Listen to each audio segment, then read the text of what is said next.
Paulo e Estevão, pelo Espírito Emmanuel. Psicografia Francisco Cândido Xavier. Segunda parte, capítulo 3, parte 6. Estabeleceu-se luta imediata. Velhos amigos vociferavam impropérios. Os mais ponderados cercaram-no, como se o fizessem a um doente, e pediram-lhe que se calasse. Saulo precisou fazer um esforço heróico para conter a indignação. A custo, conseguiu dominar-se e retirou-se.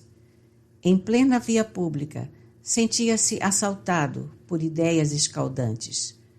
Não seria melhor combater abertamente, pregar a verdade, sem consideração, pelas máscaras religiosas que enchiam a cidade? A seus olhos, era justo refletir na guerra declarada aos erros farisaicos. E se, ao contrário das ponderações de Pedro, assumisse em Jerusalém a chefia de um movimento mais vasto a favor do Nazareno? Não tivera a coragem de perseguir-lhe os discípulos, quando os doutores do Sinédrio eram todos complacentes? Por que não assumir agora a atitude da reparação, encabeçando um movimento em contrário? Havia de encontrar alguns amigos que se lhe associassem ao esforço ardente. Com esse gesto, auxiliaria o próprio irmão na sua tarefa dignificante em prol dos necessitados. Fascinado com tais perspectivas, penetrou no templo famoso. Recordou os dias mais recuados da infância e da primeira juventude. O movimento popular no recinto já lhe não despertava o interesse de outrora. Instintivamente, aproximou-se do local onde Estevão sucumbira. Lembrou a cena dolorosa, detalhe por detalhe. Penosa angústia assomava-lhe ao coração. Orou com fervor ao Cristo. Entrou na sala onde estivera a sós com Abigail, a ouvir as últimas palavras do mártir do Evangelho. Compreendia, enfim, a grandeza daquela alma que o perdoara in extremis. Cada palavra do moribundo ressoava-lhe agora, estranhamente, nos ouvidos. A elevação de Estevão fascinava-o. O pregador do caminho havia se imolado por Jesus. Por que não fazê-lo também? Era justo ficar em Jerusalém, seguir-lhe os passos heróicos, para que a lição do Mestre fosse compreendida. Na recordação do passado, o moço tarcense mergulhava-se em preces fervorosas. Suplicava a inspiração do Cristo para seus novos caminhos. Foi aí que o convertido de Damasco, exteriorizando as faculdades espirituais, fruto das penosas disciplinas, observou que um vulto luminoso surgia inopinadamente ao seu lado, falando-lhe com inefável ternura. Retira-te de Jerusalém, porque os antigos companheiros não aceitarão, por enquanto, o testemunho. Sob o pálio de Jesus, Estevão seguia-lhe os passos na senda do discipulado, embora a posição transcendental de sua assistência invisível. Saulo, naturalmente, cuidou que era o próprio Cristo, o autor da carinhosa advertência, e, fundamente impressionado, demandou à Igreja do Caminho, informando a Simão Pedro o que ocorrera. Entretanto, acabou dizendo ao generoso apóstolo que o ouvia admirado: não devo ocultar que tencionava agitar a opinião religiosa da cidade, defender a causa do Mestre, restabelecer a verdade em sua feição integral. Enquanto o ex-pescador escutava em silêncio, como a reforçar a resposta, o novo discípulo continuava. Estevão não se entregou ao sacrifício? Sinto que nos falta aqui uma coragem igual à do mártir, sucumbido às pedradas da minha ignorância. Não, Saulo, replicou Pedro com firmeza. Não seria razoável pensar assim. Tenho maior experiência da vida, embora não tenha cabedais de inteligência semelhantes aos teus. Está escrito que o discípulo não poderá ser maior que o mestre. Aqui mesmo, em Jerusalém, vimos Judas cair numa cilada igual a esta. Nos dias angustiosos do Calvário, em que o Senhor provou a excelência e a divindade do seu amor, e nós, o amargo testemunho da exígua fé, condenamos o infortunado companheiro. Alguns irmãos nossos mantêm até o presente a opinião dos primeiros dias, mas, em contato com a realidade do mundo, cheguei à conclusão de que Judas foi mais infeliz do que perverso. Ele não acreditava na validade das obras sem dinheiro. Não aceitava outro poder que não fosse o dos príncipes do mundo. Estava sempre inquieto pelo triunfo imediato das ideias do Cristo. Muitas vezes vimos-lo altercar impaciente pela construção do reino de Jesus, adstrito aos princípios políticos do mundo. O mestre sorria e fingia não entender as insinuações, como quem estava senhor do seu divino programa. Judas, antes do apostolado, era negociante. Estava habituado a vender a mercadoria e receber o pagamento imediato. Julgo, nas meditações de agora, que ele não pôde compreender o Evangelho de outra forma, ignorando que Deus é um credor cheio de misericórdia, que espera generosamente a todos nós que não passamos de míseros devedores. Talvez amasse profundamente o Mestre, o Messias, contudo, a inquietação fê-lo perder na oportunidade sagrada. Tão só pelo desejo de apressar a vitória, engendrou a tragédia da cruz com a sua falta de vigilância. Saulo ouvia assombrado aquelas considerações justas e o bondoso apóstolo continuava: Deus é a providência de todos. Ninguém está esquecido. Para que a juízes melhor da situação, admitamos que fosses mais feliz que Judas. Figuremos tua vitória pessoal no feito. Concedamos que pudesses atrair para o mestre toda a cidade. E depois, deverias e poderias responder por todos os que aderissem ao teu esforço? A verdade é que poderias atrair, nunca, porém, converter. Como não te fosse possível atender a todos em particular, acabarias execrado pela mesma forma. Se Jesus, que tudo pode neste mundo, sob a égide do Pai, espera com paciência a conversão do mundo, por que não poderemos esperar de nossa parte? A melhor posição da vida é a do equilíbrio. Não é justo desejar fazer nem menos nem mais do que nos compete, mesmo porque o Mestre sentenciou que a cada dia bastam os seus trabalhos. O convertido de Damasco estava surpreso, a mais não poder. Simão apresentava argumentos irretorquíveis. Sua inspiração assombrava-o. À vista do que ocorreu, prosseguiu o ex-pescador serenamente: importa que te vás logo que caia a noite.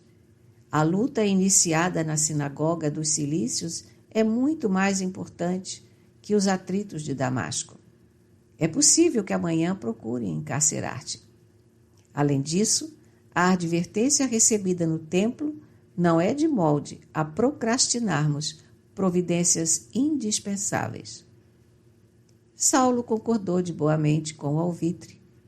Poucas vezes na vida escutara observações tão sensatas. Pretendes voltar à Cilícia? Disse Pedro com inflexão paternal. Já não tenho mais aonde ir, respondeu com resignado sorriso. Pois bem, partirás para Cesareia. Temos ali amigos sinceros que te poderão auxiliar. O programa de Simão Pedro foi rigorosamente cumprido. À noite, quando Jerusalém se envolvia em grande silêncio, um cavaleiro humilde transpunha as portas da cidade na direção dos caminhos que conduziam ao grande porto palestinense. Torturado pelas apreensões constantes da sua nova vida, chegou a Cesareia decidido a não se deter ali muito tempo. Entregou as cartas de Pedro que o recomendavam aos amigos fiéis. Recebido com simpatia por todos, não teve dificuldades em retomar o caminho da cidade natal. Dirigindo-se agora para o cenário da infância, sentia-se extremamente comovido com as mínimas recordações. Aqui, um acidente do caminho a sugerir cariciosas lembranças. Ali, um grupo de árvores envelhecidas a despertarem especial atenção. Várias vezes passou por caravanas de camelos que lhe faziam relembrar as iniciativas paternas. Tão intensa lhe fora a vida espiritual nos últimos anos, tão grandes as transformações, que a vida do lar se lhe afigurava um sonho bom, de há muito desvanecido. Através de Alexandre, recebera as primeiras notícias de casa.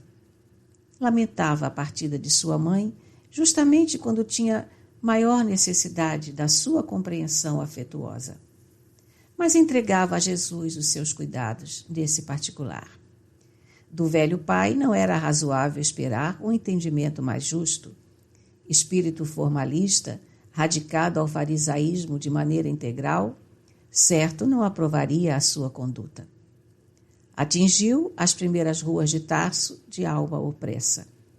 As recordações sucediam-se ininterruptas. Batendo à porta do lar paterno, pela fisionomia indiferente dos servos, compreendeu como voltava transformado. Os 2 criados mais antigos não o reconheceram. Guardou silêncio e esperou. Ao fim de longa espera, o genitor foi recebê-lo. O velho Isaac, amparando-se ao cajado, nas adiantadas expressões de um reumatismo pertinaz, não dissimulou um gesto largo de espanto. É que reconhecera de pronto o filho. Meu filho, disse com voz enérgica, procurando dominar a emoção, será possível que os olhos me enganem? Saulo abraçou-o afetuosamente, dirigindo-se ambos para o interior. Isaac sentou-se e, buscando penetrar o íntimo do filho, com o olhar percussiente, interrogou em tom de censura. Será que estás mesmo curado? Para o rapaz, tal pergunta era mais um golpe desferido na sua sensibilidade afetiva. Sentia-se cansado, derrotado, desiludido. Necessitava de alento para recomeçar a existência num idealismo maior, e até o pai o reprovava com perguntas absurdas. Ansioso de compreensão, retrucou de maneira comovedora. Meu pai, por piedade, acolhei-me. Não estive doente, mas sou agora necessitado pelo Espírito. Sinto que não poderei reiniciar minha carreira na vida sem algum repouso. Estendei-me vossas mãos. Conhecendo a austeridade paterna e a extensão das próprias necessidades naquela hora difícil do seu caminho, o ex-doutor de Jerusalém humilhou-se inteiramente, pondo na voz toda a fadiga que se lhe represava no coração. O ancião israelita contemplou-o firme, solene e sentenciou sem compaixão. Não estivestes doente? Que significa, então, a triste comédia de Damasco? Os filhos podem ser ingratos e conseguem esquecer, mas os pais, se nunca os retiram do pensamento, sabem sentir melhor a crueldade do seu proceder. Não te doeria ver-nos vencidos e humilhados com a vergonha que lançaste sobre nossa casa? Ralada de desgostos, tua mãe encontrou o lenitivo da morte. Mas eu... Acreditas-me insensível à tua deserção? Se resisti, foi porque guardava a esperança de buscar Jeová, supondo que tudo não passasse de mal entendido, que uma perturbação mental houvesse atirado contigo na incompreensão e nas críticas injustificáveis do mundo. Criei-te com todo o desvelo que um pai da nossa raça costuma dedicar ao único filho varão. Sintetizava as gloriosas promessas para nossa estirpe. Sacrifiquei-me por ti, cumulei-te de afagos, não poupei esforços para que pudesses contar com os mestres mais sábios, Cuidei da tua mocidade, enchi-te com a ternura do coração, e é desse modo que retribuís as dedicações e os carinhos do lar? Saulo podia enfrentar muitos homens armados, sem abdicar a coragem desassombrada que lhe assinalava as atitudes. Podia verberar o procedimento condenável dos outros, ocupar a mais perigosa tribuna para o exame das hipocrisias humanas. Mas, diante daquele velhinho que não mais podia renovar a fé, e considerando a amplitude dos seus sagrados sentimentos paternais, não reagiu e começou a chorar. Choras? Continuou o ancião com grande secura. Mas eu nunca te dei exemplos de covardia. Lutei com heroísmo nos dias mais difíceis para que nada te faltasse. Tua fraqueza moral é filha do perjúrio, da traição. Tuas lágrimas vêm do remorso inelutável. Como enveredastes assim pelo caminho da mentira execrável? Com que fim engendraste a cena de Damasco para repudiar os princípios que te alimentaram do berço? Como abandonar a situação brilhante do rabino de quem tanto esperávamos para avorar-se em companheiro de homens desclassificados que nunca tiveram a tradição amorosa de um lar? Ante as acusações injustas, o moço tarcense soluçava, talvez pela primeira vez na vida. Quando soube que ias desposar uma jovem sem pais conhecidos, prosseguia o velho implacável, surpreendi-me e esperei que te pronunciasses diretamente. Mais tarde, Dalila e o marido eram compelidos a deixar Jerusalém precipitadamente, ralados de vergonha com a ordem de prisão que a sinagoga de Damasco requisitava contra ti. Várias vezes conjeturei se não seria essa criatura inferior que elegeste a causa de tamanhos desastres morais. Há mais de 3 anos, levanto-me diariamente para refletir no teu criminoso proceder, em detrimento dos mais sagrados deveres.